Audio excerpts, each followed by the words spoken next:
So I thought I Okay. knew English until I went to Belfast. Um, because I swear I landed in United Kingdom, but the moment I got there, yeah, it was a different world, totally different place.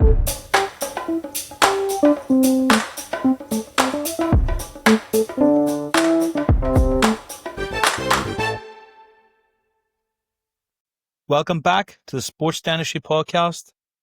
Winter's here anymore. I'm waking up and leaving the house in the dark. I'm coming back in the dark. Right, you just started this one on a really depressive note, haven't you? Why did you have to do that? But when I look outside the window right now, Edinburgh, blue skies, there's no wind.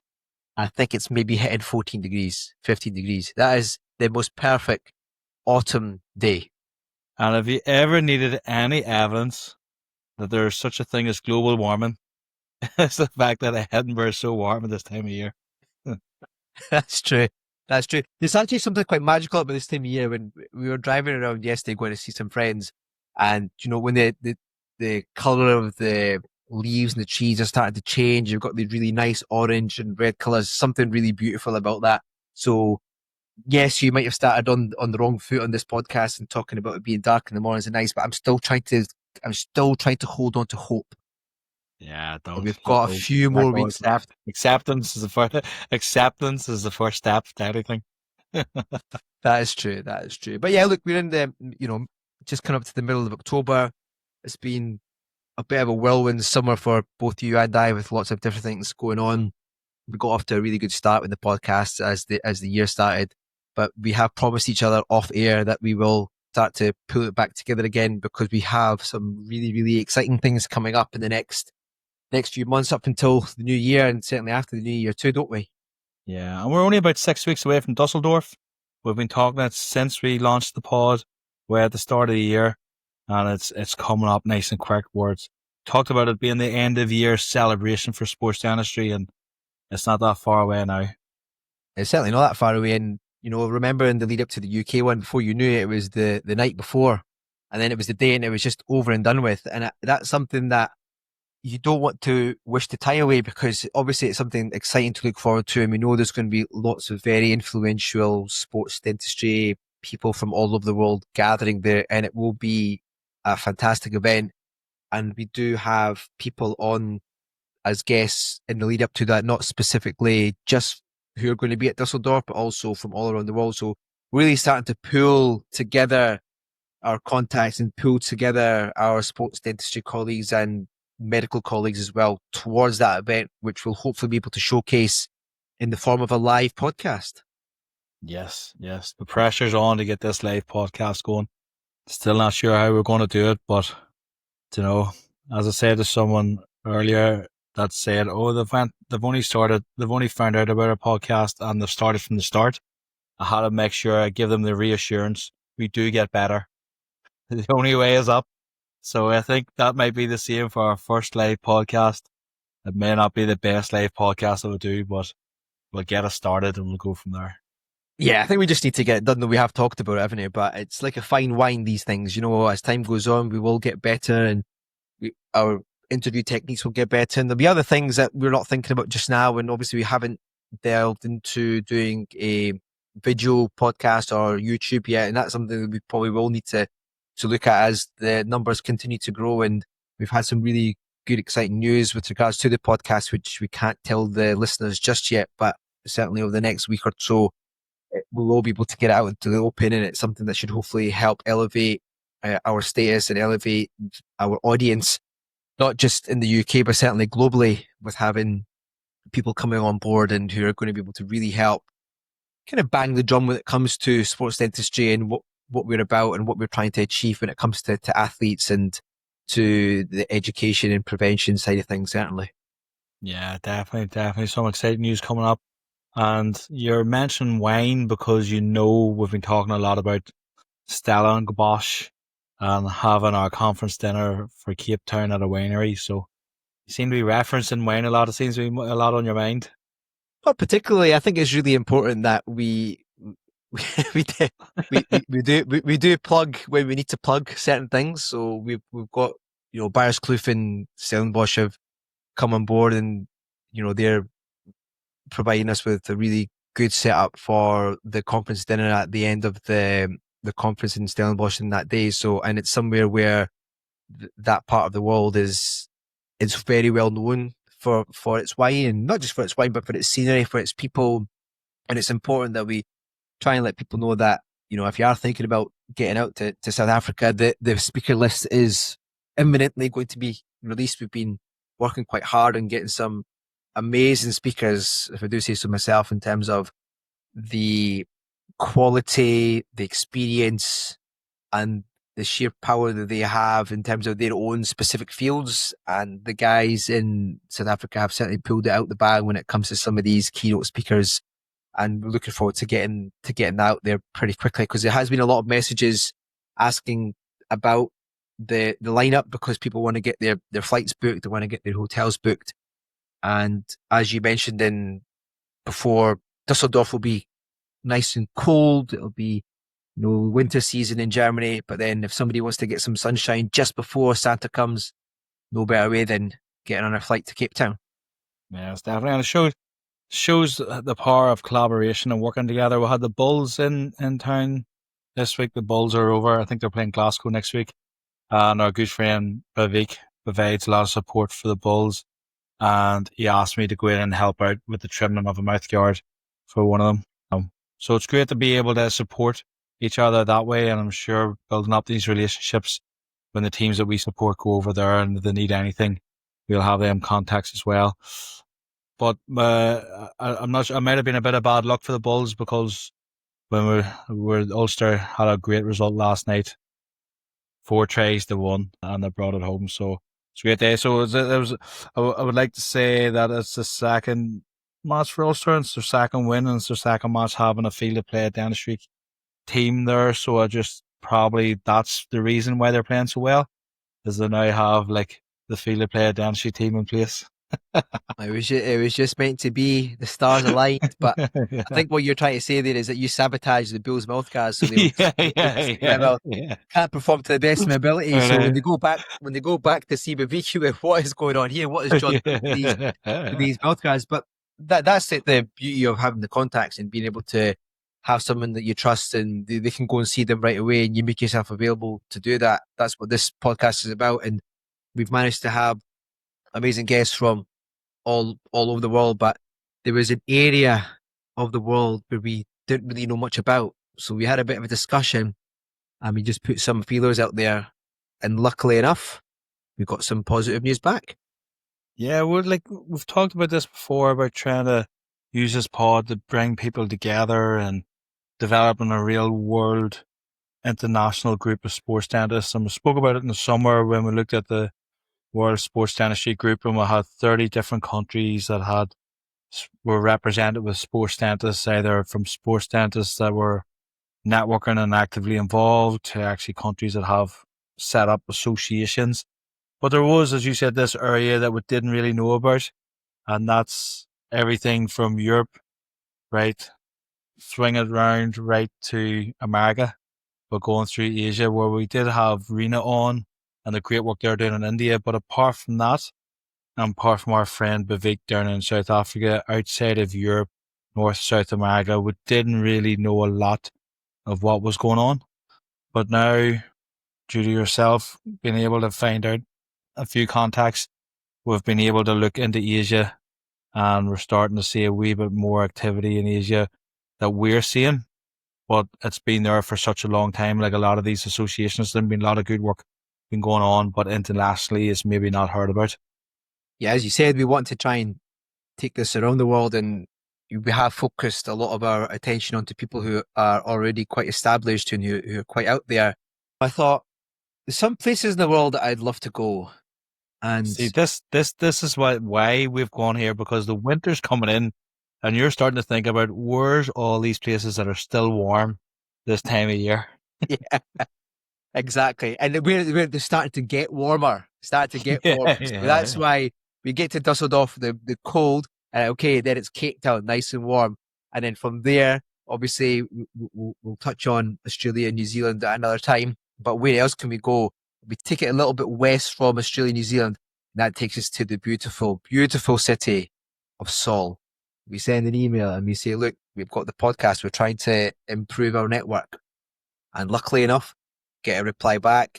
Very, very, very helpful reply back. Puts us into contact with the director of the Korean Academy for Sports Dentistry, Dr. Lee, who's been really great at getting back to me and messaging me, and he was really keen to get involved. And I thought, when I spoke to you, I was like, look, we've got the Koreans, they're quite keen to get involved and help promote their association. Actually, when I was doing a little bit of research, I had heard that they'd been around for 20 years, but neither you or I had much knowledge about what was going on out there. So it was great to have that connection and actually get our next guest on who can give us a little bit more of an insight in terms of what's happening in Korea. And there'll be people who are listening to this and be thinking, Korea, I didn't really know they had much going on, but I think this is the perfect opportunity to plug the podcast and say it's doing what it's set out to do. It's about creating these networks and creating these introductions so people can now network and if they are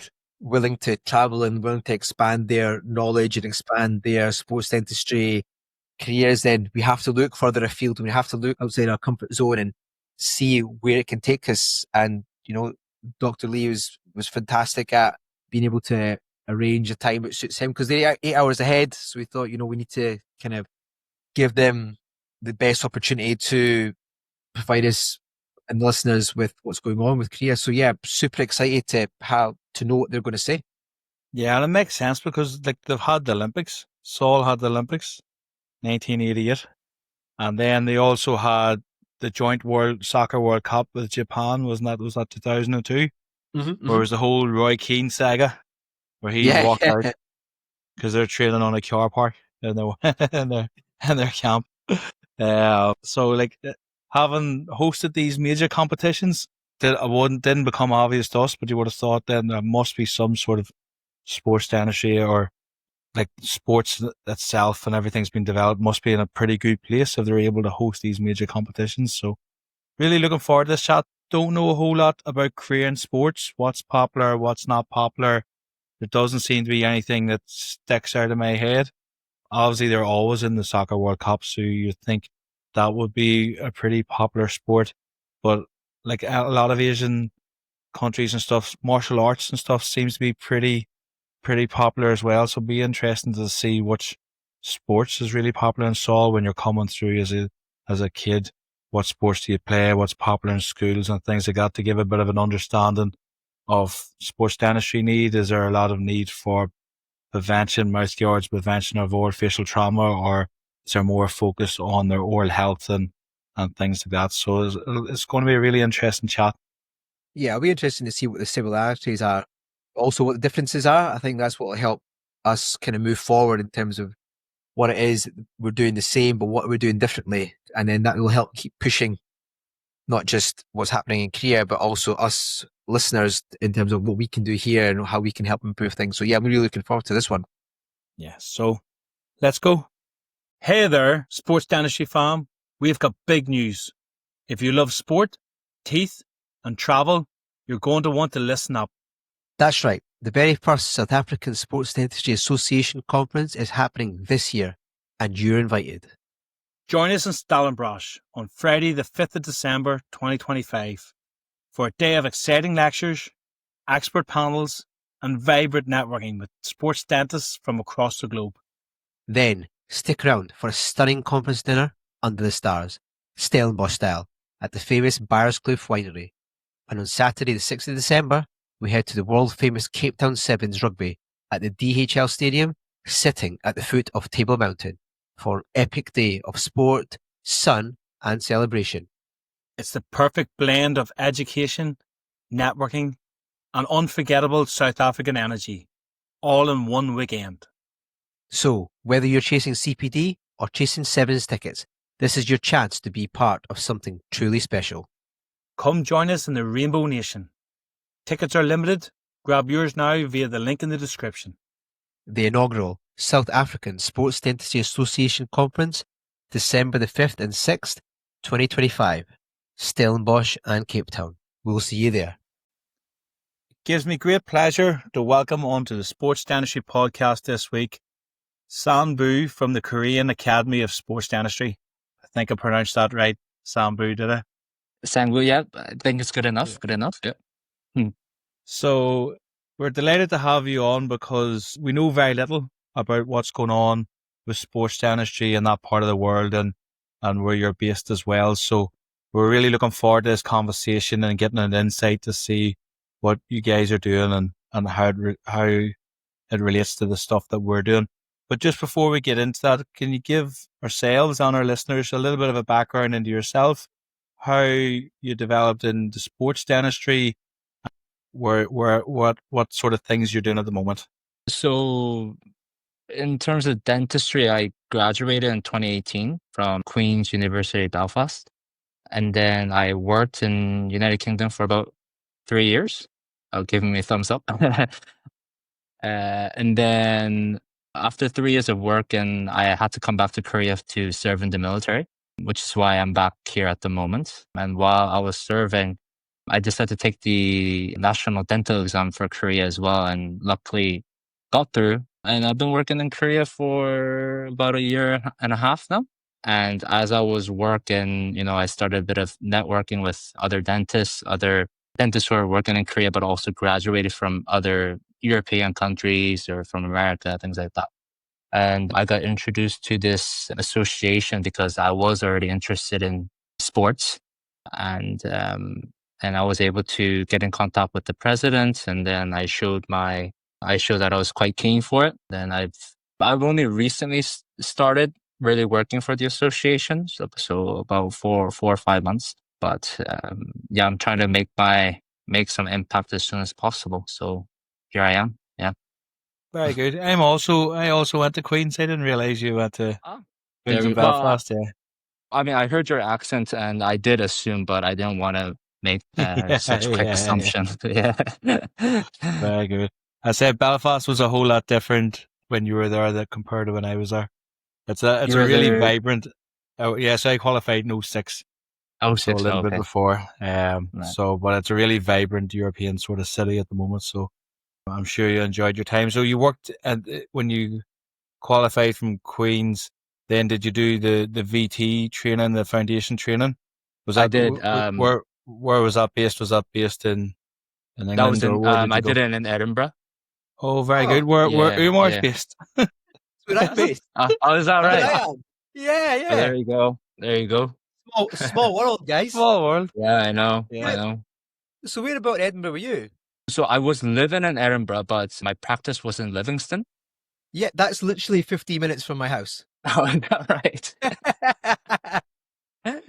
People are going to think people think we're going to set this up, that we've I got know. somebody on from Korea, but Yeah. really that they're actually from Belfast and Edinburgh. Maybe it was you guys that sent me here in Korea for this. Yeah. Let me tell you, so the stars have aligned well there. That could not be that could have been any better introduction. That is fantastic. And so with the sports dentistry, did you do any when you were in Belfast or Edinburgh, or was it only when you moved back to Korea that you started to get introduced into that field? It was only in Korea. I mean, I was constantly playing sports and things like that, but in terms of sports dentistry, it was really only when I started working in Korea. Yeah, because that's Yeah. something we're thinking about, because we just launched last year the UK Sports Dentistry Association, and we're trying to raise a bit of an awareness, and it's quite interesting to see that, because we've had sort of discussions about how we can try to raise awareness amongst undergraduate students and young dentists. So it's interesting that you're quite recently qualified compared to the likes of me and Umar, Mm, and it wasn't something that was brought up a lot, not at or all. you were made Mm. aware of as you were coming through. So that gives us a little bit of food for thought about how we can increase the awareness of sports dentistry to that sort of dentistry While group. they, while So they're while they're in uni. yeah. Yeah. So when you got into the Korean Academy of Sports Dentistry, give us a little bit of a background. But I'll maybe ask this first, because I'm quite interested in this. Is what are the main sports in Korea? What's most popular? What's mostly played by children growing up? Is there a sport that's really, really popular, or is there a wide range of sports that are quite popular?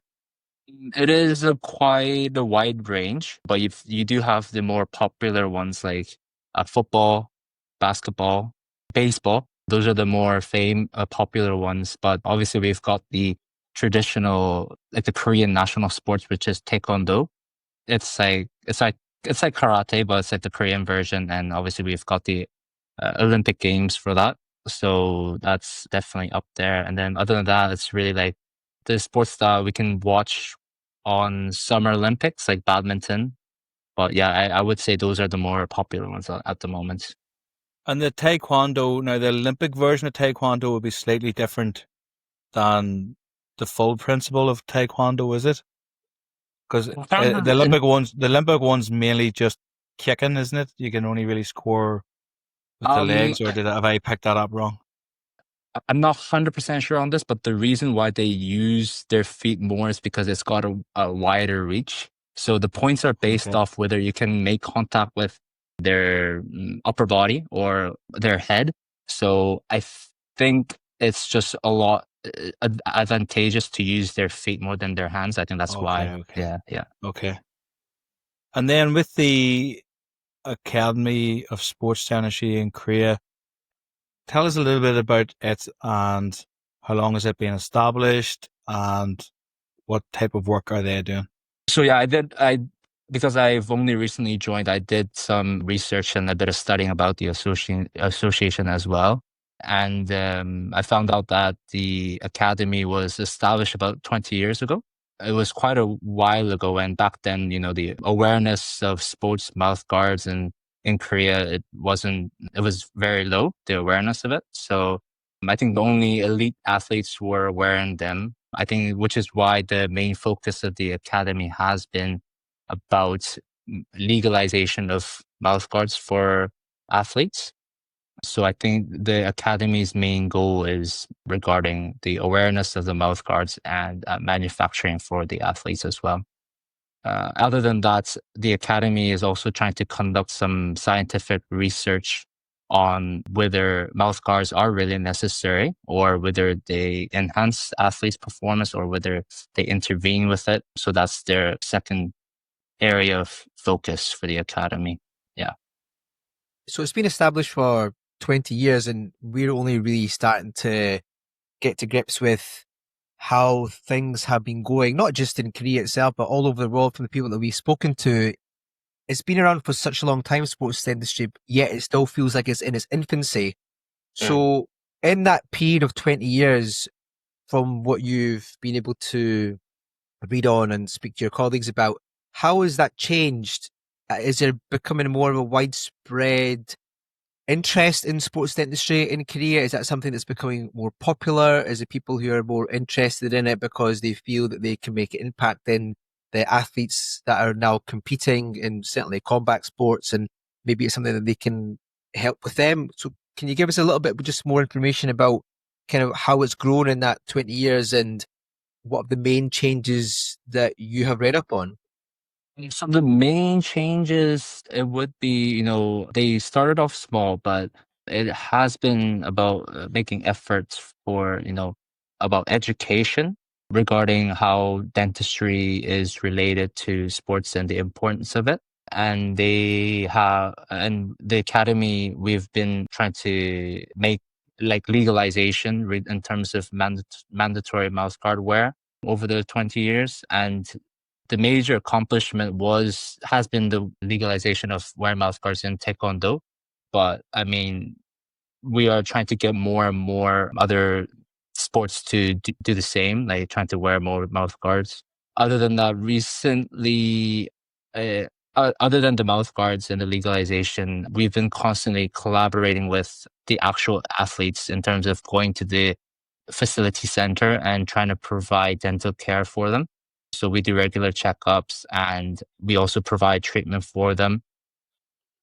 So that's happening every week. There's a dentist within the academy, like a rotation where we go down and visit and provide treatment. On top of that, what we've been recently doing is trying to push for like 3D printing of mouth guards so that no physical models are really required. So we're trying, it's still in the making, but we're trying to get intraoral scanners and try to make mouth guards that way instead of the traditional way.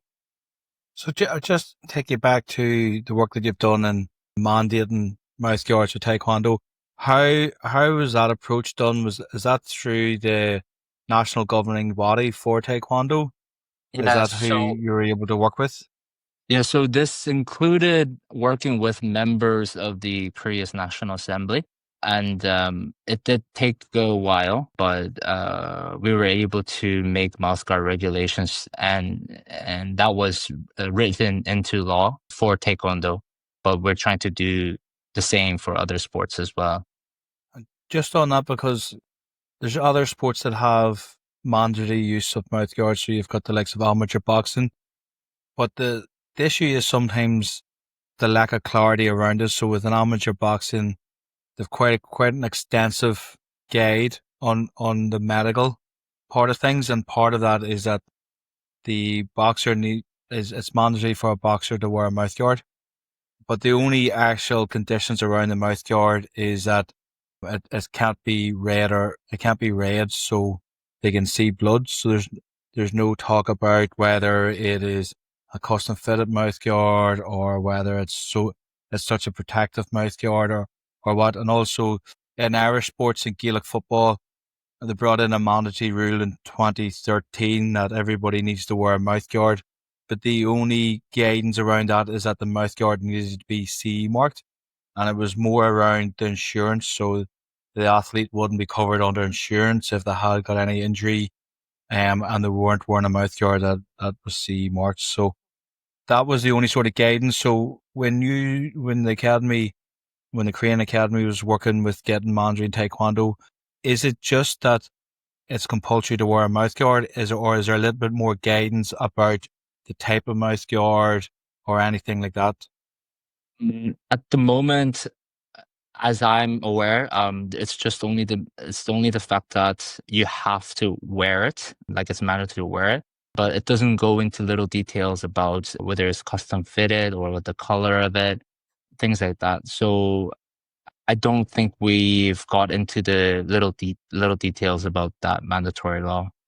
Yeah, it's interesting because then I've seen examples in the past where people in combat sports are wearing a poor ball and bite, and it's not really doing a lot. And even an incident where it actually caused a laceration to the upper lip because there was a rough surface to the mouth guard. So it possibly be interesting to do like a follow up to see what sort of types of mouth guards athletes are wearing, and is there a higher risk, which is something that you've maybe touched on as well, where you're looking at doing some research into mouth guards and is there a benefit of wearing them? Can you explain a little bit more into that and what sort of areas you're looking at when you're trying to answer that question? Well, the research we've been trying to carry out is whether, there's performance of athletes and there's protection for athletes. So it is still an ongoing debate about this. I mean, we've been trying to constantly carry out research in terms of that, but we are still working on that question, and we are trying to find ways to keep athletes safe without, holding back their performance. But we haven't gotten down to the exact outcome of the research in terms of performance versus protection when wearing mouth guard. And just you were speaking about there about looking at trying to move things a little bit more digitally. Question I'd be quite interested in is just the different types. Firstly, the different types of equipment that you use. Obviously, we get quite influenced by European brands, North American brands. Is it the same sort of brands that are in the space in Korea? Like, so for intraoral scanning, we have the Invisalign brand, which is Itero, or the 3Shape brand, which is out of Denmark. Are they similar? Is it similar from an intraoral scanning equipment perspective where you are in Korea? And then what I'm a little bit more interested in is the whole 3D printing side of things, because it's so new and so developed.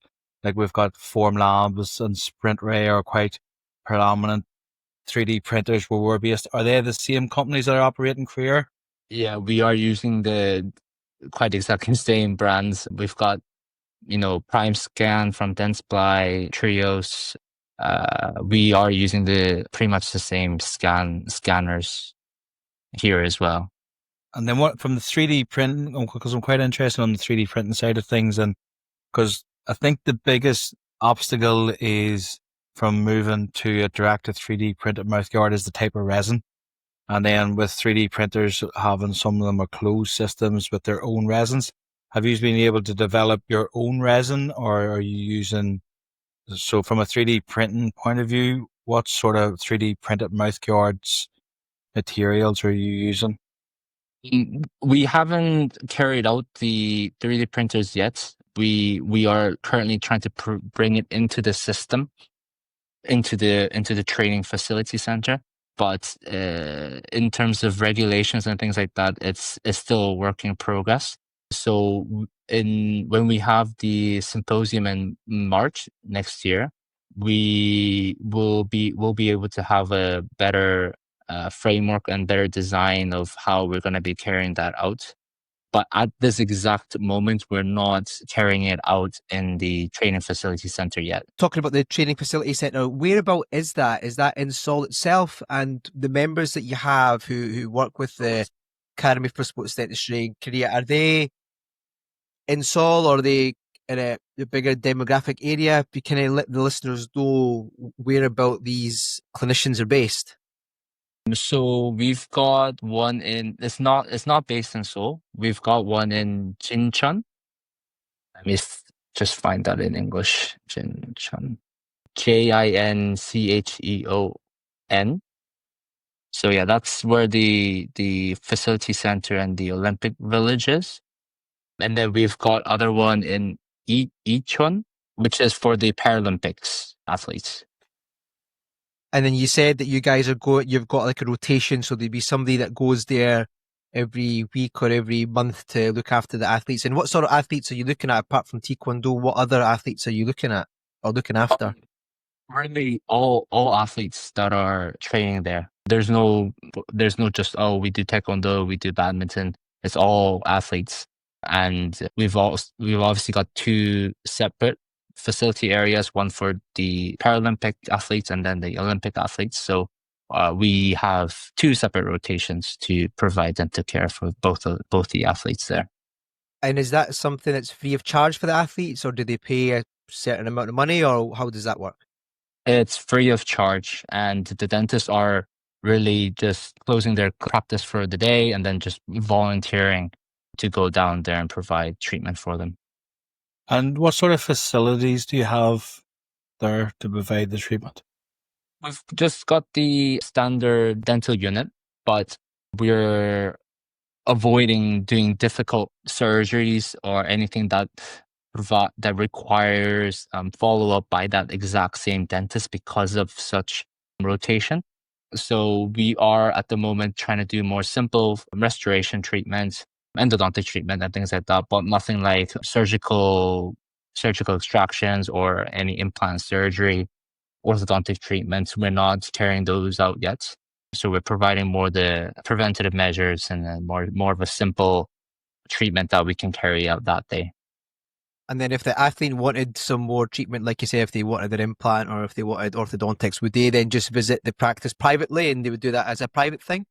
Yeah, that would be carried out privately.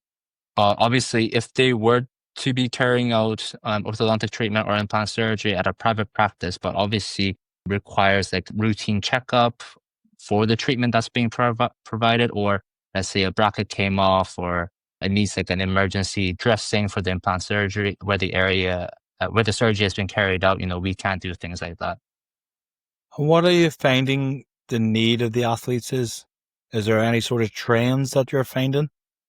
It's most of it is checkup, scaling, and then more, the smaller resin fillings here and there.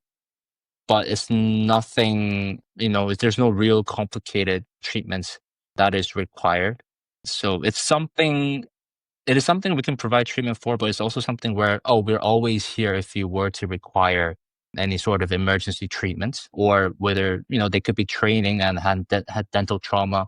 during their training, but it's something like, oh, we are here to provide any sort of emergency treatment if it's to be required. And do you have any oral health educational programs or providing like oral hygiene products for the athletes? Is there anything like that you're doing, or is it more just whenever they're in the clinic you're giving them that advice? Like a prevention program type of thing? Is that what you're Yeah, talking about? like an educational program for the athletes from a prevention point of view to make sure that they've got good habits for good oral hygiene at home. It's not, we don't have regular prevention program that we carry out regularly, but if if an athlete was to come and requires some sort of oral hygiene instruction, we'll kind of give it to them at a chair side, but we're not carrying on any sort of program that we do weekly or anything like that. You'd mentioned before about the symposium in March next year. Can you just give us a bit of information about, where is that going to be? What sort of things is on the agenda for that symposium, to give the listeners who are quite keen to maybe branch out and visit different parts of the world that they've not been to? And, Seoul is definitely somewhere on my hit list. It's somewhere I've always wanted to go. And John and I have spoken to at length as many places that we would like to go. And Seoul is definitely up there on the list. So just give the listeners a little bit of information about, where is it going to be? What do you know of the conference to date? What's going to be happening there? And if people did want to go, we had a little bit of a discussion beforehand about the language. Obviously, is it going to be in Korean? Would there be an opportunity to listen to in English? So can you just give us a little bit more information about that? So yeah, it is going to be in Seoul in March next year. And so I would definitely recommend for a visit if it's possible. But for the academy, we're trying to bring together experts from different countries. At the moment, we've got about 5 countries we're trying to work together with. But, the main goal is to try to train the next generation of sports dentistry team doctors. So it's going to be held over the course of 2 days, Saturday and Sunday. And it's going to involve, the people will be able to participate in both the academic and the practical sessions as we do have hands-on sessions. So the first day is going to be more on, digital hard splints for non-contact sports. And then the Sunday is going to be more about the soft mouth guards for contact sports. And each day will include hands-on training. So I think that'll be quite good. And we will have some intraoral scanners. So, the hands-on will involve intraoral scanning, CAD designing, 3D printing. So it would be a lot more effective in terms of trying to teach new dentists. So, and then the symposium, it'll be also held YouTube live. So if you unfortunately can't attend, you can catch the symposium on YouTube as well. Yeah. So as of now, that's the information I have in terms of what's happening in March. And is it free? Is it free access on YouTube Live?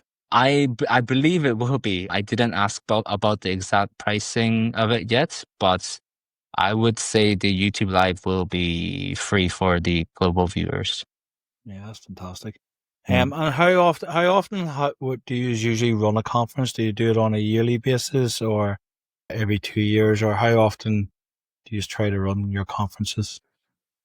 We are trying to do every year, but the one in March would be one of the bigger ones that we have carried out recently. So yeah, it's going to be a big event.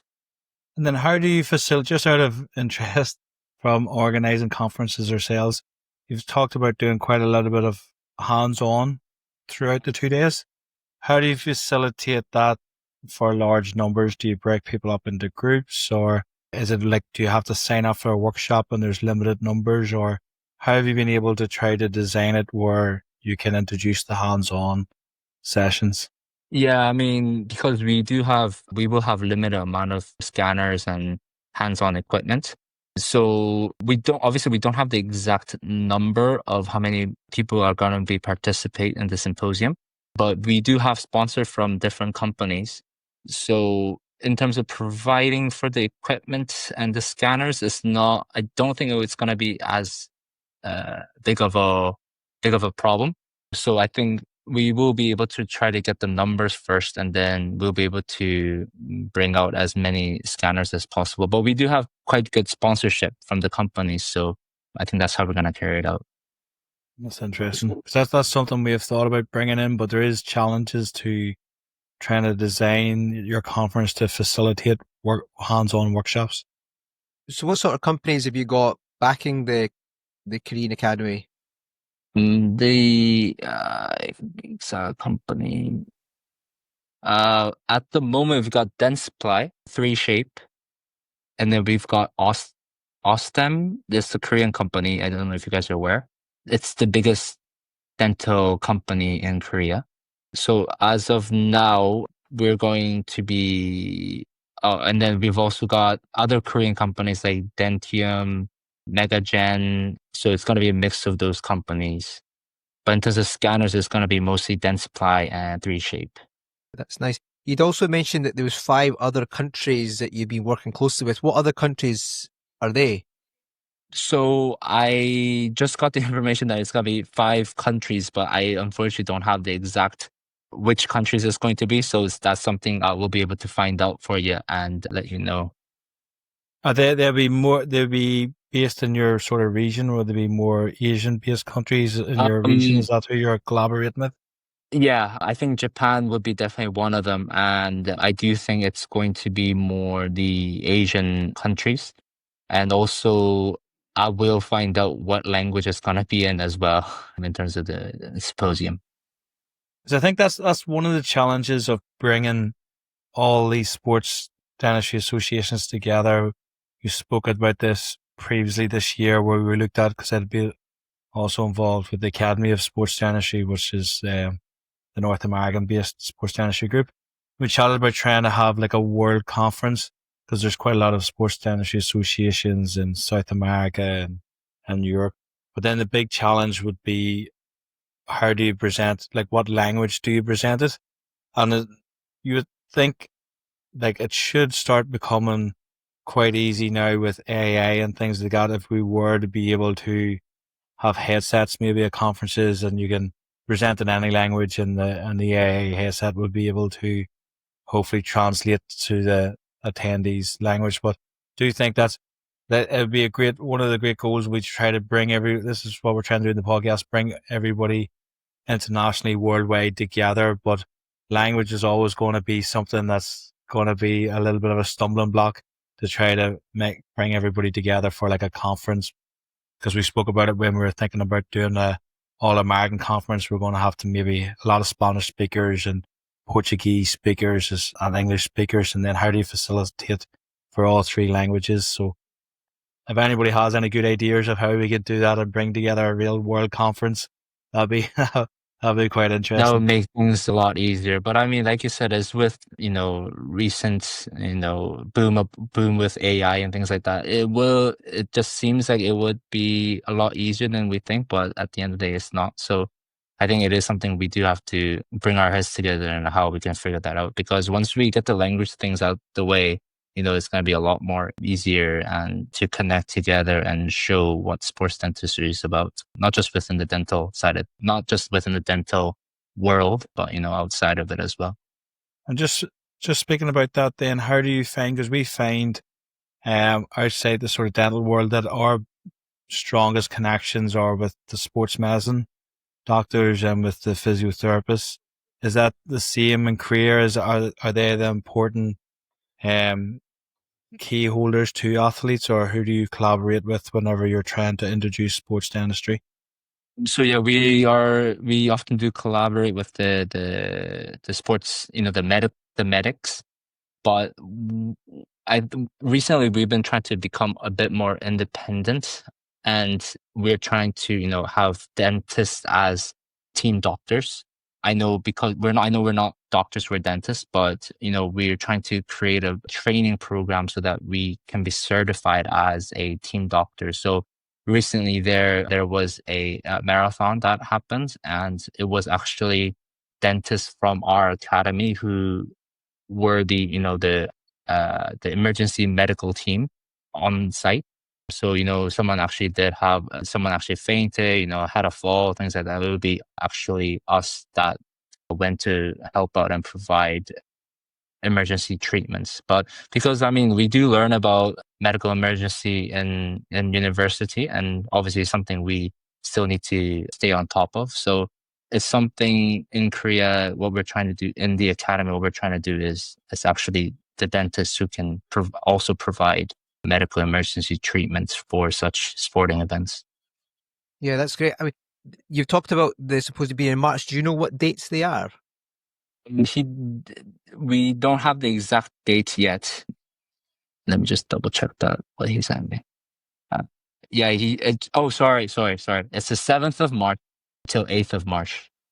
7th and 8th of March. It's just so people who are interested in, if they're that side of the world, they can maybe have a look at that and, reach out to you guys. Obviously, we'll maybe leave your contact details or email address. People who are keen can maybe touch base with yourself and get a little bit more information with regards to that. It's really exciting with what you guys are doing with regards to the kind of 3D printing, and it's something we've talked about on the podcast quite a fair bit with other guests, and John's got a big hand in when it comes to mouth guards, and he's done quite a lot of research into that side of things. So I really do think that as time goes on, the quality of 3D printing will massively improve, as does everything these days.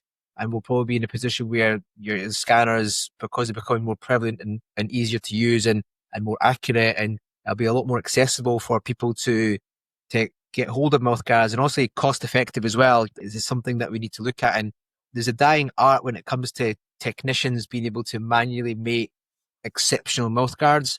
And I think going towards the digital side of things, we need to just make sure that there is still a level of quality being provided to the athletes. Because the first and foremost thing, it is for protection. And if there's something that can improve with performance, then that's great. So where do you see the Korean Academy of Sports Dentistry going in the future? Now you've just been in for 4 or 5 months now. What's your plans for the next 12 months, 24 months, 3 years? What have you been thinking about how you would like to expand it and take it?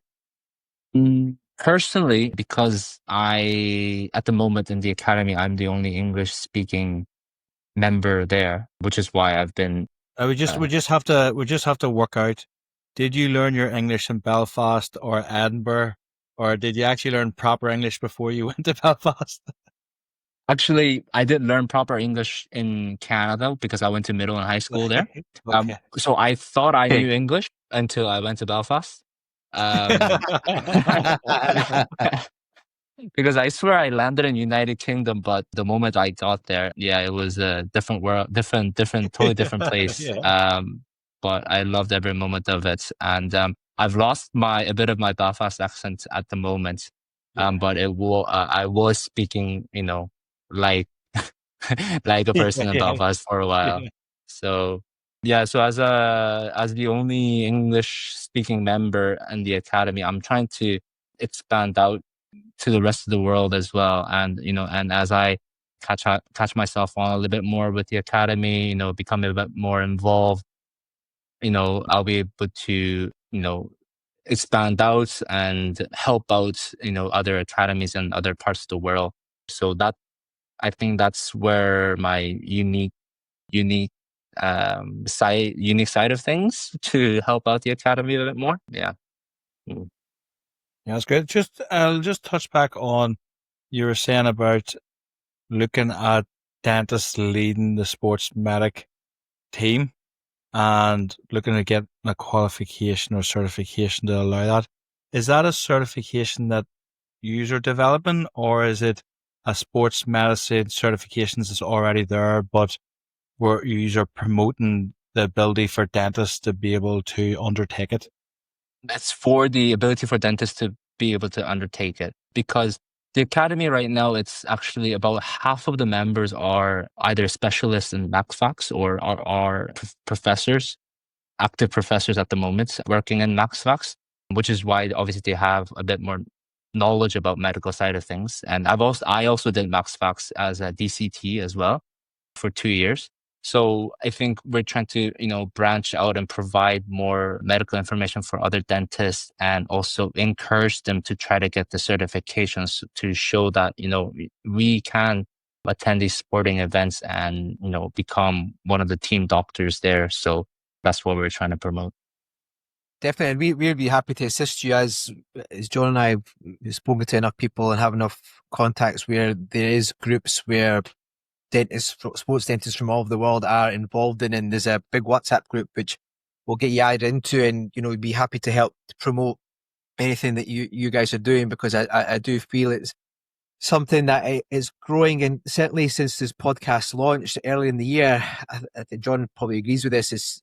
It's just fascinating how a lot of people have said it's been around for ages and ages and ages, and now it feels like it's really just about to take off. And I think if we can all pull together in the same sort of direction, then the medics kind of all over the world will start to take notice. Where actually the dentists have got this extra training and they're able to facilitate and help. We're very lucky in Scotland, certainly, and in the UK, that we're very closely affiliated with the medical staff and the medical team, because they've been very much behind the dentists, helping their team and being part of that team and integrating into it. And if we're able to help other countries have that same sort of effect like you guys are doing in Korea, I think that's amazing. And that's the most important thing. If you want to be helping athletes and if you want to be sitting pitch side, you need to have that medical training as well, which is something that obviously we're not really that exposed to. But if you do that extra training, it does make you feel more comfortable being around the mat or being around the pitch side if something medically was to happen. Because dentally, we should be pretty competent in terms of what we're trying to do. We're dealing with trauma,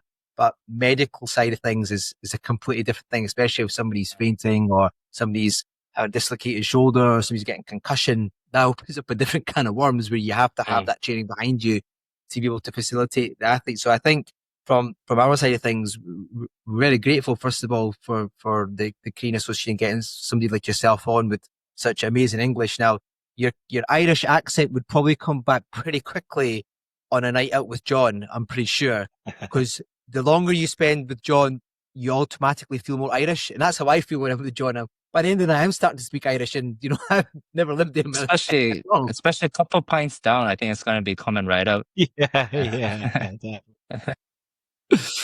Definitely. So what big events are coming up, and what you work with you said about the marathon there and being like the lead medics. Is there any events that would happen in Korea where traditionally it would be common for sports dentists to be part of the athlete field of play? For example, in the Olympics or the Commonwealth Games, there's 4 or 5 sports that a dentist will be part of the athlete medical team because there's a higher risk of orofacial trauma. Has that been developed in Korea where at sort of major competitions they would have it'd be normal for a dentist to be there, or is it still very much the academy sort of pushing to get involved and raise awareness?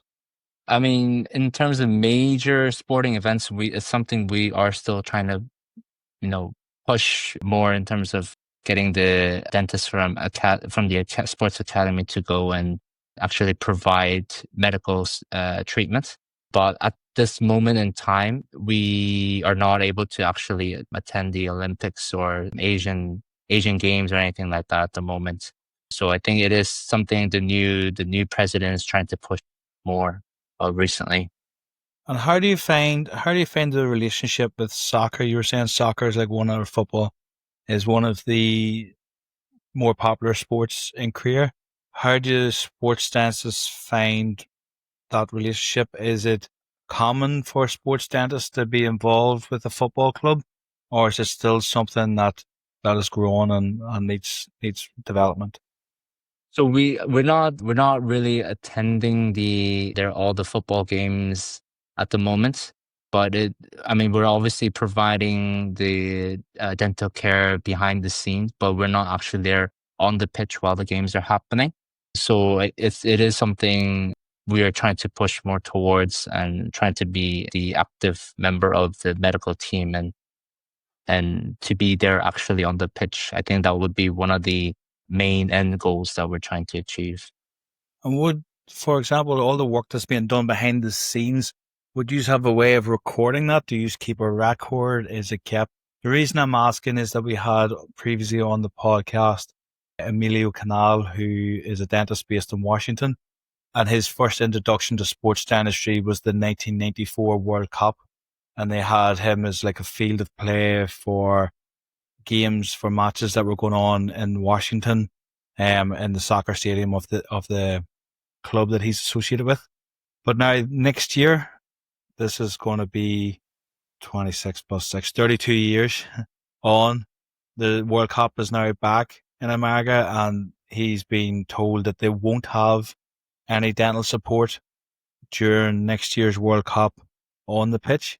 And he felt that part of the reason was that we're all busy supporting these athletes, and when something happens, we get it fixed quite quickly, but we're not necessarily recording everything and putting data together to show the decision makers the need for dentists to be involved. So just from in where you are in career, is this something that you have thought about, that maybe looking at trying to keep a record of orificial trauma that happens in soccer and what type of treatments are needed, and look at to see, similar to a little bit of the research that you're doing to see if a mouth guard, is there benefits to mouth guard, looking to see look at the benefits of actually having a dentist field of play at soccer. Is that something you have thought about, or do you just collect data or anything like that at the moment? We don't collect the exact data as in like which athlete had this, what injury, and what we carried out and things like that. We don't necessarily chart it down, but I think it's something that I could definitely suggest that we do. But in terms of what we did behind the scenes, or whether what we did in the, like for instance, recently what we did in the marathon, we didn't keep the exact record, but we do make articles in the, like, there's like a Korean dental website where we make articles about what we participated in and what injuries or which athletes had fainted and things like that. So we do provide information so that other dentists can read this article, but we don't have the exact charting or electric chart, or we don't have any paper chart in terms of, or paper notes that we keep track of. So I think it's something that I can suggest, so that when it comes to providing information of what we've actually done, I think it's something that we could provide and show the medics that we've been doing this behind the scenes. Is this something that you guys have been doing at the moment, or? No, we haven't been doing it. It's just, it's come up quite a lot since Emilio sort of explained that FIFA don't see the value in having a sports dentist. So it's come up quite a lot where we're saying, well, that's maybe on us for not being able to provide the data. The kind of where I see it is a little bit like with the IMGs in rugby, where they're able to say the data shows us there's going to be one person per game that's going to be taken off for a head injury assessment due to the mouth guard. And I know recently, from setting up field of play support for a professional rugby team locally, that I was using when we were like planning it, I was using more like anecdotal evidence. So I was asking the likes of Umar and other ones that are involved, on average per season, how many incidents that would you see? And I was able, just from anecdotal evidence, to say to the professional rugby club, well, what's happening is it's usually about 2 incidents per year where a player is getting facial trauma and they need some support. So it'd be great. And I think this is where maybe bringing everybody together on an international level, it'd be great to be able to say to our sports medics and to decision makers in sports that in soccer, on average, this amount of instances there's going to be, and this is the reason there's a need for sports dentists, and likewise for other sports. So that's something maybe as a sports dentistry group, we can sort of maybe start thinking about putting together. I think one of the biggest referenced articles, especially when we talk about sports dentistry and mouth guards, is Kaepernick. Maybe it's 2016 or so. But he says you're 1.6 more times more likely to suffer orificial trauma if you don't wear a mouth guard compared to wearing a mouth guard. And you see it being referenced quite a lot in research papers, but it'd be great to have data like that for all the, because especially when we're like presenting our case to non-dentists about the importance of having sports dentistry support, it'd be great to have data to say in soccer, you're going to have so many incidents per matches.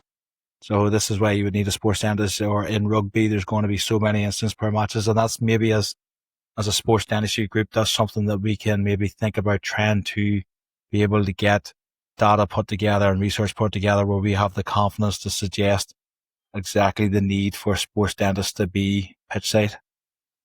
It's I think it's a great point. It's something that I'll bring up to the other members of the academy and see whether we can do an active data collection and try to bring that together and try to create a bigger pool of data. I think that's something that's definitely worthwhile. Yeah, because I think if data can be collected from all over the world in different countries and different sports, it's the power in that and being able to present that to the medical team to say, look, this is a collective data from different parts of different sports, and in itself that will be enough, hopefully, for them to stand up and take notice. But we're trying to make smaller waves all across the world, and gradually, as we pull it together, we should hopefully to be able to make a big splash. So, just on a slightly different topic is, what does your day-to-day look like? What does your week look like in terms of work? Do you work Monday to Friday, Tuesday to Sunday? Is it general practice? Do you do some max fax there still, or are you doing medicine? What does your personal, day-to-day, week-to-week look like? Personally, at the moment, I'm working about 5 days a week, but it's not Monday to Friday because in Korea, we always open on Saturdays. So I would have a day off during the week, but then I'll always work Saturdays because, people who are working during the weekdays, they can't make it to the practice. So Saturday is actually the busiest day for us. At the moment, I'm working on a general practice, two separate practices, one in Seoul and Gangnam, and the other one slightly outside of Seoul. So because I was doing max fax in UK, I always did have personal interest in surgery side of things. So recently, I'm doing more surgical wisdom teeth extraction, implant surgeries. So yeah, I've been recently getting more interest in that. But at the end of the day, I still can't avoid endodontic treatment, so I'm still stuck with that a little bit. So yeah, that's my day-to-day at the moment. Yeah. And is there anything coming up just from personal? Is there any sort of big sporting events that you're looking forward to this year, or any sort of big events apart from your own conference? We just had a friendly football match between Korea and Brazil a couple of days ago. Other than that, we don't have anything coming up at the moment. No, not at the moment. Did Korea make the World Cup? Are they in the North American World Cup next summer? For football or in general? Yeah, for football. Are they in the next year's football World Cup? I don't know what teams. I know Ireland haven't made it, so that's in Korea, I'm pretty sure. One second, I think they did make it. Usually but I don't want to say usually. Yeah. But unfortunately, that's as far as we make it. We make it just about to the qualifying group, and that's about it. So, Listen, at least you're at the World Cup. We'd Scotland. yeah. To be there. We're in the mix. We just need to beat Belarus and see what happens going from there. But look, it's something that John and I talked about potentially, dovetailing the American conference next year with the World Cup. But if Scotland do make it, then it will certainly be more appealing. It gives him a good excuse to wear his kilt around America. yeah. I don't need an excuse to wear my kilt. Well, I'd like to thank you very much for your time. Thank you guys. Giving us great insight into yourself and also the Korean Academy for Sports Dentistry and everything that's going on there. And I think it's been absolutely great to bring another country that we didn't really know a lot about and what was going on with sports dentistry into the sports dentistry family that we're trying to build here on the podcast. So thanks very much for giving up your time. especially with the 8-hour time difference. It was a little bit tricky to get it linked in, but we got there in the end. No worries at all. I mean, like I said, I've been in the academy, only a few months. Looking back at it, I wish I did have a bit more information, a bit more experience in terms of what's been happening with the academy. But I mean, that's a bit of the information I could gather as much as possible in the short span of time.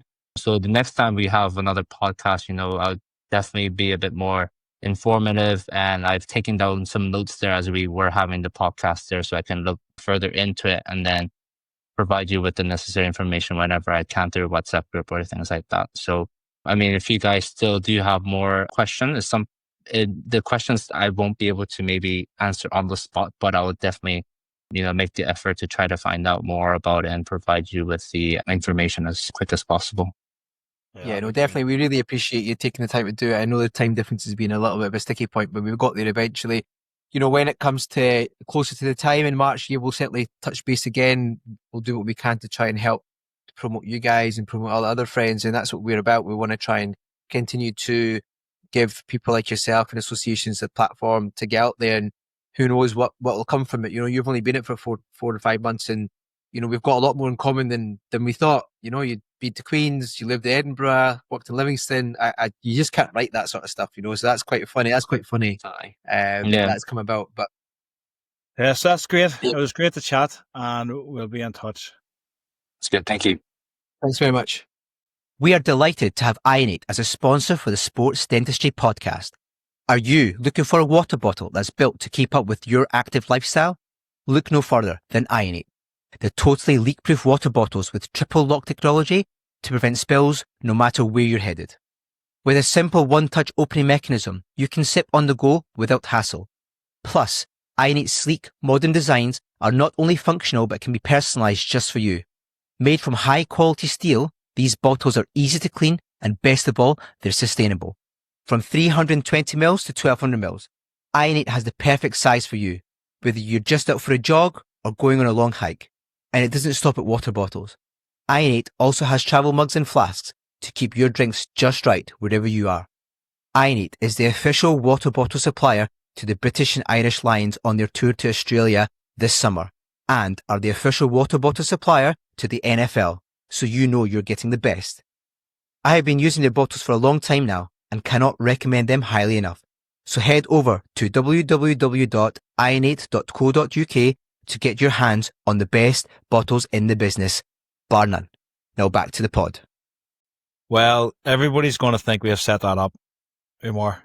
They're saying, that's a friend they know that bumped into him when he was an undergrad in Belfast. Umar's known him from his time working in Edinburgh. And then they're trying to let on they didn't know anything about Seoul and Korea, but yet it's one of their buddies sitting over there. That could not be any further than the truth. And the fact that he actually said that he was at Queen's, and I was like, that can't be. I mean, he's making that up. But then when he comes to, then I lived in Edinburgh and I was in Livingston, I was like, this guy definitely has been researched you and I. And he's like, what will actually make more sense? If I just say I kind of know where they are and what they did, I cannot believe that. It is amazing how the world works in mysterious ways. And I honestly instantly felt a connection. I was like, this feels good. I think this conversation is going to be fantastic just purely from that. And honestly, you can't write it. Yeah, that's good. There's some very interesting points to the conversation. I really liked the way they were looking at a little bit how you guys do the scrum caps in Scotland, looking at doing the sports medicine certificates and taking more of a role within the medic team than not just sports dentistry that helps adding a bow to our arrow and a string to our bow, whatever way that saying is. That gives us more tools in the bag to be able to say we can offer all this whenever we're looking to work with teams and athletes. So I found that really interesting on how they were actually able to lead a medical support team for a marathon. It's really interesting how they've been able to do that, and also how they've been able to set up with their Institute of Sport that support system where they've got a dental clinic set up there. Because I don't think, I know the Irish Institute of Sport don't have a dental clinic set up, and I don't think any of the English or Scottish Institute of Sports centres have a dental clinic set up. So it's interesting to see how they have been able to develop all that. Yeah, because that was quite similar to what Rena said in India and about how they have that set up in Mumbai and they're able to look after the athletes. The fact that they have a clinic for or a setup for Olympics and then for Paralympics and how they rotate the dentists that go in and help looking after them. And that's been done free of charge as well to a degree in terms of what sort of treatment they're offering. That's amazing to see how that's kind of working out there. And I'm just trying to think is that something that we could facilitate here in Scotland, certainly, or in the UK? So I suppose it's something we would have to dive deeper into and figure out logistics of how they're able to manage that, how they're able to cope with demand, what limitations have they got in terms of what treatment they can provide. And then going on to the kind of the medical side of things, you said that a lot of the members are actually dual qualified. You said there was a lot of Max Wax clinicians and a lot of professors with that side of things.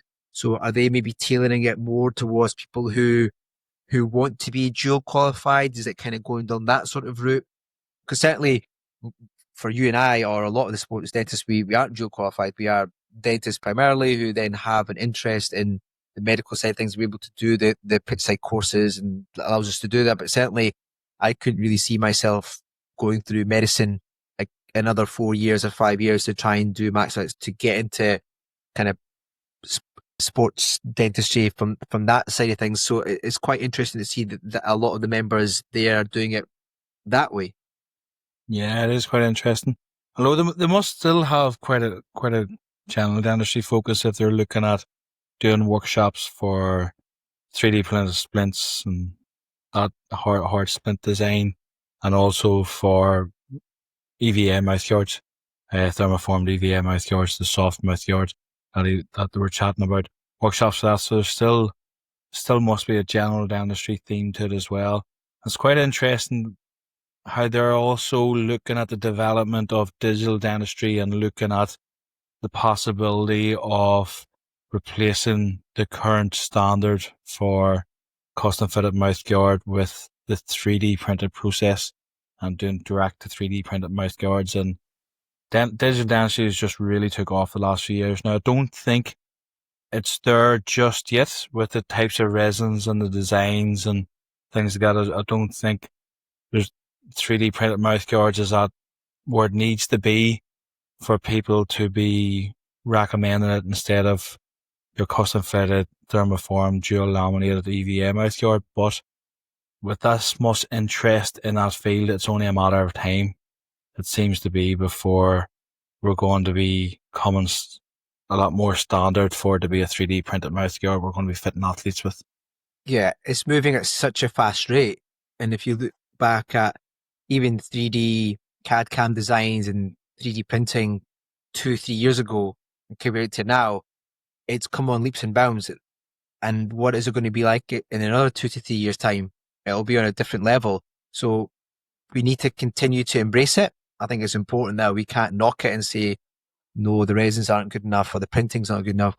Everything's developing at such a fast rate that we need to stay with it, and we need to trust that, yes, we need to continue providing the care and with the original ones that we're using in terms of how the mouth guards are made just now, but we need to be able to incorporate that because that's the way the world's going. If you don't stay with it, you'll be left behind. And I think if sports dentistry is going to become a powerhouse in the sports medicine team and part of the setup, this is something that that we all need to look at and embrace rather than just put aside. And the fact that they're having a 2-day conference, a lot of it related to the mouth guards and 3D printing. And it's the good question you asked was, what sort of scanners are you using? Because we know that in the UK, we have access to these amazing scanners, a lot of them coming from Europe or from America, but they have something different that they're using out there, but they're using the same scanner. So it's not so much a scanner thing, is it? It's more of a printing, it's a designing, it's the material, it's the resin. That's the sort of things that needs to improve, because the quality of scanners and the detail they can pick up now is quite incredible. Yeah, definitely. It's definitely an area that's really interested me as well, but just I haven't seen anything that give me confidence yet with the feel of the resins. I know there's been some good research done with our colleague Leo in Ohio State, where he's looked at the protective properties of the resins and seen them to be as good, if not a little bit better than protective qualities of EVA, but just the feel of it and the way you're able to customize the EVA with the names and the designs, and like our good friend Chris, who was presenting at the UK Sports Dentistry, some of the designs that he had, you wouldn't be able to do that with 3D printed mouth guards. And there's nothing wrong with dual. It's not as if we're trying to look for improvements in the product. Really, we're looking at a better way of production, a more efficient way of producing the product, instead of actually a better product, because the custom fitted dual laminated thermoformed EVA mouthguard is very adequate at protection. It's the gold standard. So it's not as if there's something there that needs to be improved from a protection point of view or a retention point of view. So it's not as if we're designing a product that's going to be better.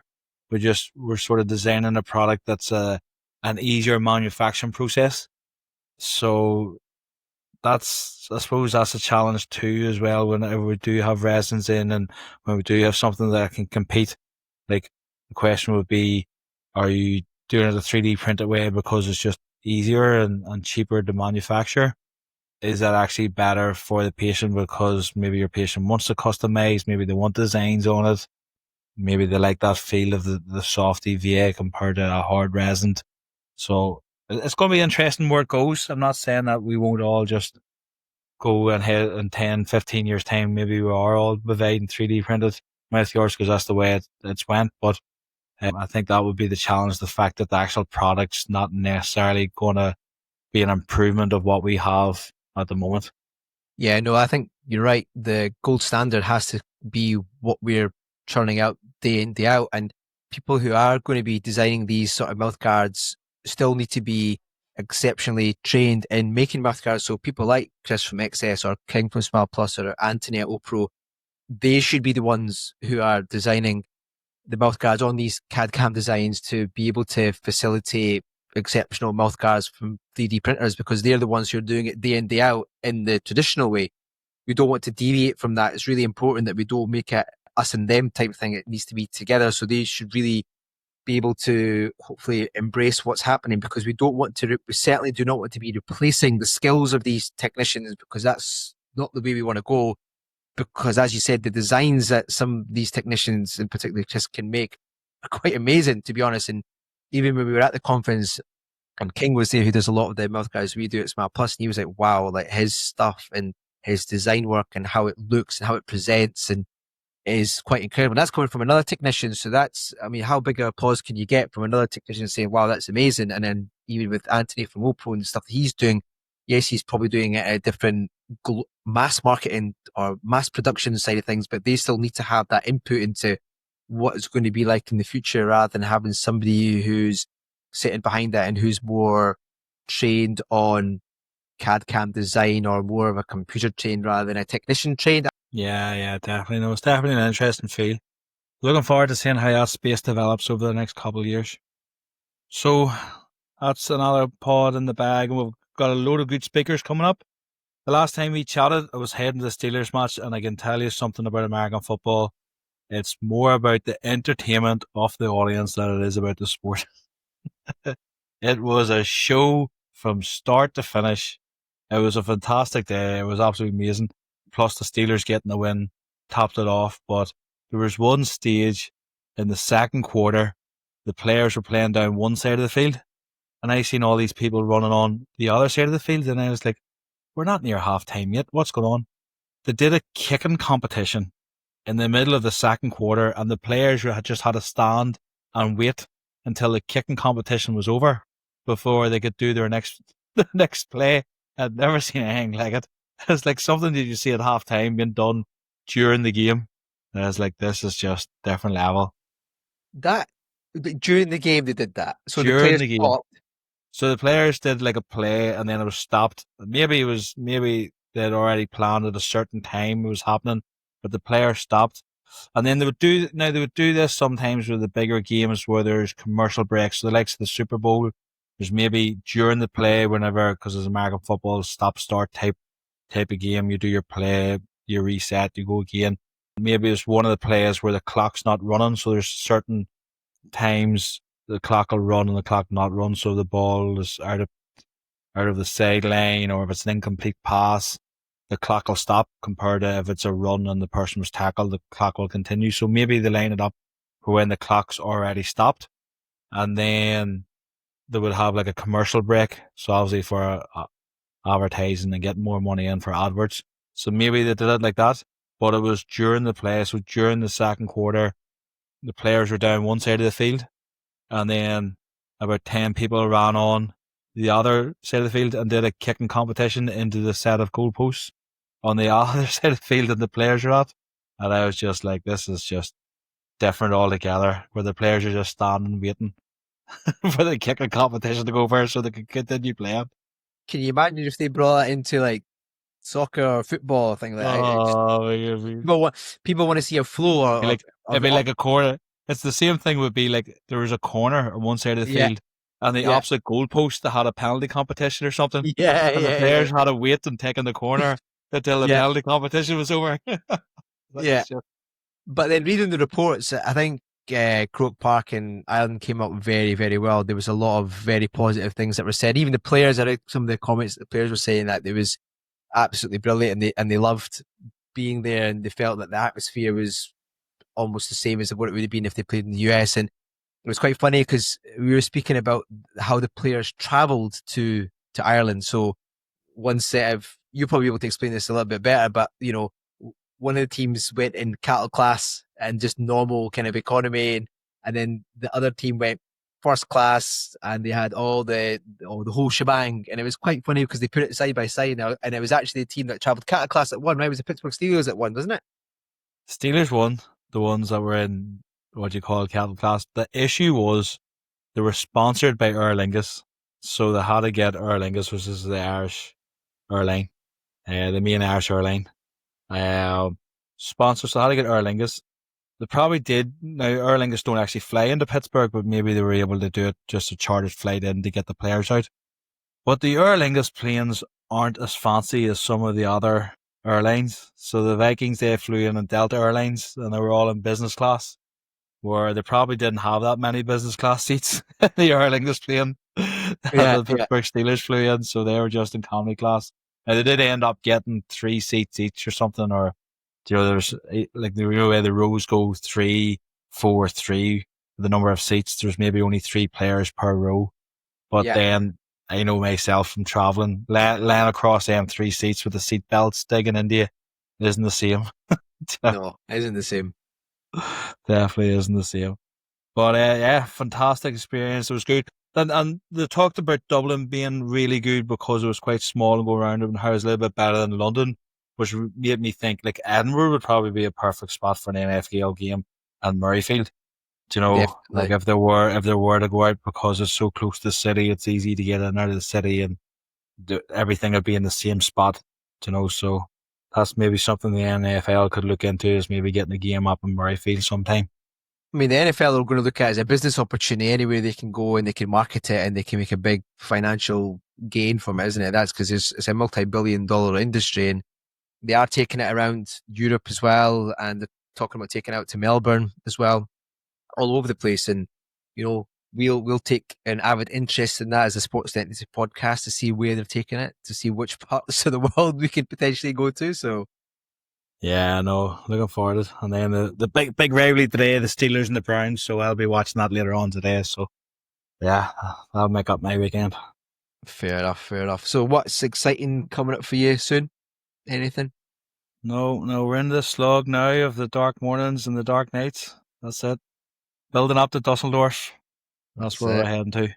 That's exactly it, my friend. But yeah, we'll reconvene more regularly now, and we'll keep the listeners up to date with lots of exciting developments.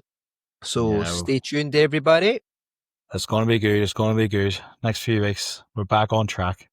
It's good to chat. Until the next time. Absolutely, my friend. We'll chat soon. Chat soon.